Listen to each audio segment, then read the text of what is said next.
మీద కూడా బురద జల్లుకుంటూ తిరుగుతున్నారు బావా బామర్దులు. నేను అంటున్న కిరాయి మనుషులతో మీరు చేసే హడావిడి తెలంగాణ సమాజం నిశ్చితంగా గమనిస్తుంది. ఇవాళ పేదలకు అన్యాయమైందని ఏడుస్తున్నారు కదా. ఈ తెలంగాణ రాష్ట్రాన్ని దోసుకున్న నిధులు మీ పార్టీ ఖాతాలో 1500 కోట్లు ఉన్నాయి.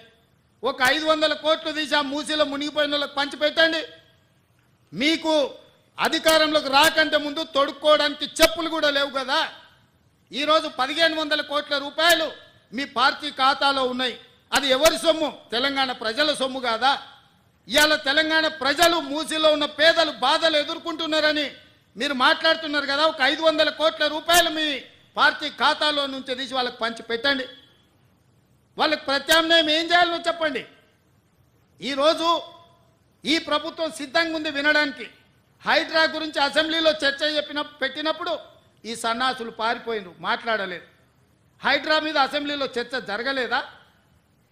ఆ రోజు మీరు సూచన చేసి ఉంటే ఈరోజు మీరు అడ్డగోలుగా మాట్లాడాల్సిన అవకాశమే లేకపోతుండే కదా.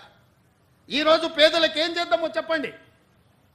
మీ తాత సొమ్ము మా తాత సొమ్ము ఇచ్చేది లేదు. ప్రజలు కట్టిన పన్నుల నుంచి పేదలకు ఇవాళ 12,000 మంది బఫర్ జోన్లో లేకపోతే నదీ బెడ్డులో మూసి పరివాహక ప్రాంతంలో ఉంటే 15,000 డబల్ బెడ్రూమ్ ఇండ్లు ఇవాళ మనం కేటాయించడానికి నేను ఆదేశాలు ఇచ్చిన.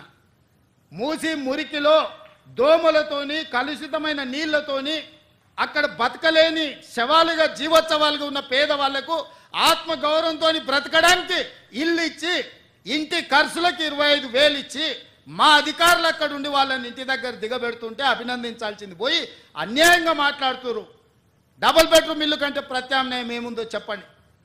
పంచుదాం. ఇది ప్రజల సొమ్ము. మేము సిద్ధంగా ఉన్నాం బాధ్యత తీసుకోవడానికి. ఇవాళ పేదల సంక్షేమం అమలు మీద కూడా బురద జల్లుకుంటూ తిరుగుతున్నారు బావా బామర్దులు. నేను అంటున్న కిరాయి మనుషులతో